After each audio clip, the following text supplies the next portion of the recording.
Students, हमने जैसे पिछले टॉपिक में पढ़ा था कि कैसे हम ये कहते हैं कि possibility of straight chain structure जो है, स्ट्रेट चेन स्ट्रक्चर बेंजीन में नहीं हो सकता। देन अब एक और स्ट्रक्चर जो प्रेजेंट किया था एक साइंटिस्ट को, कैकूल ने, वो हम अब मतलब इससे ये बात साबित होगी कि बेंजीन का स्ट्रक्चर जो भी है ना, वो कम से कम स्ट्रेट चेन नहीं है, ऊपर जो हमने ऊपर टॉपिक पढ़ा था। ठीक है, तो अब हम साबित करेंगे कि कैसे बेंजीन का एक साइक्लिक स्ट्रक्चर होना चाहिए। तो हुआ ये था कि एक साइंटिस्ट था, द स्ट्रक्चर ऑफ बेंजीन बहुत मसला रहा जो बेंजीन का स्ट्रक्चर था। It remain continue to be serious problem for the chemist and बहुत अबाउट 40 ईयर्स से 40 साल तक। ठीक है, फिर एक जर्मन केमिस्ट था Kekule, at last solve the problem, उसने आखिरकार प्रॉब्लम सॉल्व की। 1865 में उसने एक नया स्ट्रक्चर बेंजीन का इंट्रोड्यूस किया।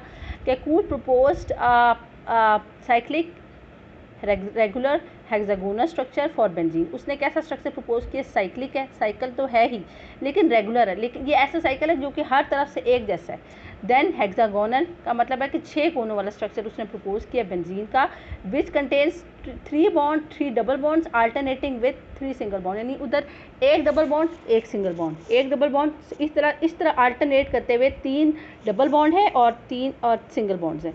तो he supported his theory by the following organ, वो तो हम पढ़ते हैं, लेकिन इस तरह का स्ट्रक्चर उसने इंट्रोड्यूस किया था, यानी कि साइक्लिक भी है, साइक्लिक भी आप देख रहे हैं, रेगुलर यानी हर तरफ से एक तरह का है, हेक्सागोनल स्ट्रक्चर यानी 6 कोनों वाला, ठीक है, structure in which contain 3 double bond, 3 double bond है अल्टरनेटिंग विथ 3 सिंगल बॉन्ड, ये सिंगल बॉन्ड है, यानी इधर डबल बॉन्ड है, सिंगल बॉन्ड है, डबल बॉन्ड है, डबल बॉन्ड, सिंगल बॉन्ड, तो ये वाला स्ट्रक्चर है, आप ये भी देख सकते हैं। तो इसको अगर हम उसमें देखें, मैंने आपको पहले ही बताया था कि हर कोने में एक कार्बन मौजूद है, और C6H6 इसी तरह तो होता है कि हर कार्बन के पास एक हाइड्रोजन है, सारों के पास एक एक हाइड्रोजन, और आप कार्बन की पोजीशन देखिए, ये कार्बन जो है अपने साथ, हर कार्बन अपने साथ वाले एक एडजेसेंट कार्बन 2 तरह के ना इसके पास, तो एक कार्बन के सिंगल बना रहे हैं, दूसरे के साथ डबल है, फिर ये वाला भी एक के साथ सिंगल, दूसरे के साथ डबल, एक के साथ सिंगल, एक दूसरे के साथ, और एक एक हाइड्रोजन के साथ बॉन्ड बना रहे हैं। ठीक है, अब उसने कैसे जाहिर किया? अब इससे आपको ये भी साबित हो गया कि सारे जो कार्बन हैं वो इस रिंग में आइडेंटिकल है।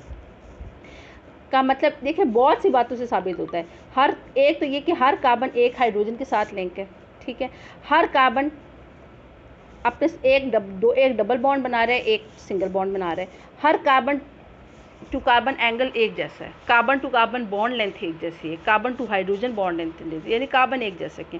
अब उसने अपनी थ्योरी जो है ना इन आर्गुमेंट से सपोर्ट की, benzene gives only one mono substituted product. ये बात हमने नोमेनक्लेचर में भी डिस्कस की, हमने straight chain structure rule out में पढ़ी कि बेंजीन की सिर्फ एक मोनो सब्स्टिट्यूटेड प्रोडक्ट होती है।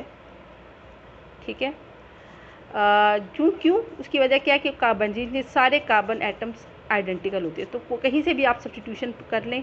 इसी सब्स्टिट्यूशन का मतलब है कि आपको पता है कि कोई भी हाइड्रोजन की जगह कोई और ग्रुप या एटम आ जाए तो सब्स्टिट्यूशन होती है। तो सब्स्टिट्यूशन जो मोनो सब्स्टिट्यूटेड प्रोडक्ट है, मोनो सब्स्टिट्यूटेड का मतलब है कोई एक हाइड्रोजन रिप्लेस हो रही है किसी और एटम या ग्रुप से, तो ये कोई किसी भी एटम को आप रिप्लेस किए, हाइड्रोजन को आप रिप्लेस कर दें, 1 2 3 4 किसी तो एक ही जैसी मोनो सब्स्टिट्यूटेड प्रोडक्ट होगी।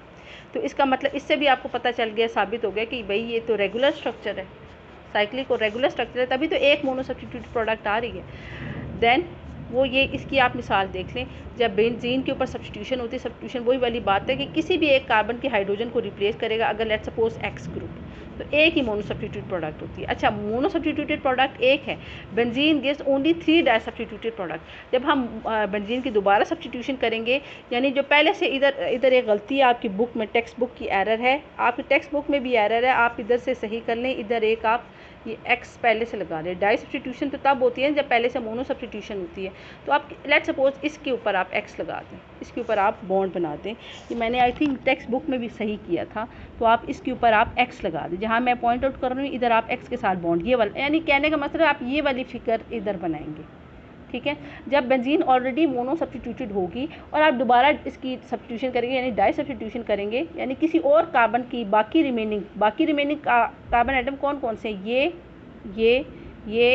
और ये, तो तब जब आप इसकी डाई सब्स्टिट्यूशन करेंगे तो ये 5 किस्म के कार्बन एटम बाकी बचेंगे, तब आपके पास 3 किस्म की डाई सब्स्टिट्यूटेड प्रोडक्ट आएंगी। यानी देखिए ये वाली अगर आप इस कार्बन की हाइड्रोजन रिप्लेस करेंगे या इसकी, तो एक ही बात है, अगर आप इसकी रिमूव करेंगे और इसकी, तो ये दोनों एक ही कैटेगरी में आएगी, और इसकी रिमूव करेंगे तो एक है, तो इसी वजह से आपके पास 3 तरह की मोनो डाई सब्स्टिट्यूटेड प्रोडक्ट आएंगी, ये वाली चाहे इधर से हो y, चाहे y इधर से हो, एक ही बात है।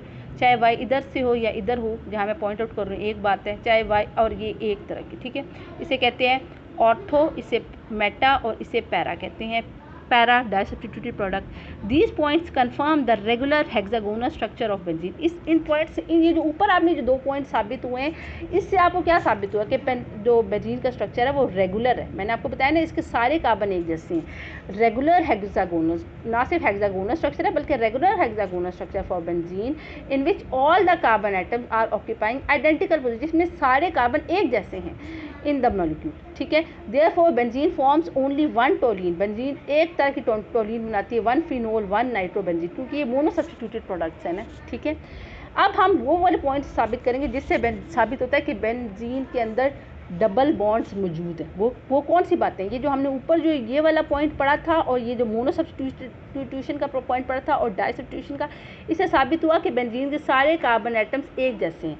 अब हम वो पॉइंट्स शो करेंगे जिससे हमें पता चलेगा कि बेंजीन के अंदर 3 डबल बॉन्ड्स हैं। वो कैसे? Benzene adds 3 hydrogen molecules in the presence of catalyst. Benzene 3 hydrogen molecules को ऐड करती है in the presence of a catalyst. हाँ, लेकिन ये ज़रा मुश्किल से, ये जो एडिशन होती है ज़रा मुश्किल से होती है, हाइड्रोजनेशन होगी और ये वाला स्ट्रक्चर बन जाएगा, ठीक है। ये वाला आपको पता है ना, एक हाइड्रोजन ऐड होती है तो एक डबल बॉन्ड ब्रेक हो जाता है, 3 हाइड्रोजन ऐड होगी तो तीनों डबल बॉन्ड ब्रेक हो जाएंगे। अब इस केस में हर जो यहाँ पे कोने पे जो रिंग है, इस जो कार्बन है इसके पास 2 हाइड्रोजन मौजूद होंगी। पहले तो एक थी ना, अब 2 हाइड्रोजन, और ये वाला स्ट्रक्चर होगा C6H12। हर कार्बन के पास 2 हाइड्रोजन होगी, ठीक है। अब ये वाला स्ट्रक्चर होगा, जैसे मैंने आपको पहले बताया, ये वाला स्ट्रक्चर बन जाएगा। ये आपके पास फिनोल एंड अल्कोहल, ये इन्होंने इस तरह का फिनोल बना दिया जब बेंजीन के ऊपर OH ग्रुप ऐड होता है, ठीक है। बेंजीन इसी तरह ये बात भी साबित करती है कि ये वाला एक और आप रिएक्शन पढ़े जिससे आपको साबित होगा कि बेंजीन के अंदर 3 डबल बॉन्ड्स हैं। Benzene adds 3 molecules of chlorine in the presence of sunlight, तो ये वाला स्ट्रक्चर आता है। आप ये जो Cl2 है ना, आपको पता नहीं, ये डबल बॉन्ड ब्रेक हो जाएगा, एक डबल बॉन्ड ब्रेक होगा और नतीजे में ये दोनों कार्बन एटम एक सिग्मा बॉन्ड बना देंगे क्लोरीन के साथ, तो इस तरह का स्ट्रक्चर हो जाएगा। हर कार्बन एटम एक बॉन्ड हाइड्रोजन के साथ, एक Cl के साथ बनाएगा, तो इसको बेंजीन हेक्साक्लोराइड भी कहेंगे।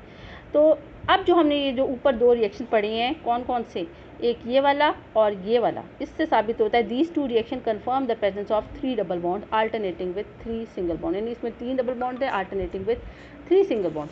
उससे पहले जो हमने सब पढ़े थे उससे हमें ये साबित हुआ था कि बेंजीन के सारे कार्बन एटम्स आइडेंटिकल है।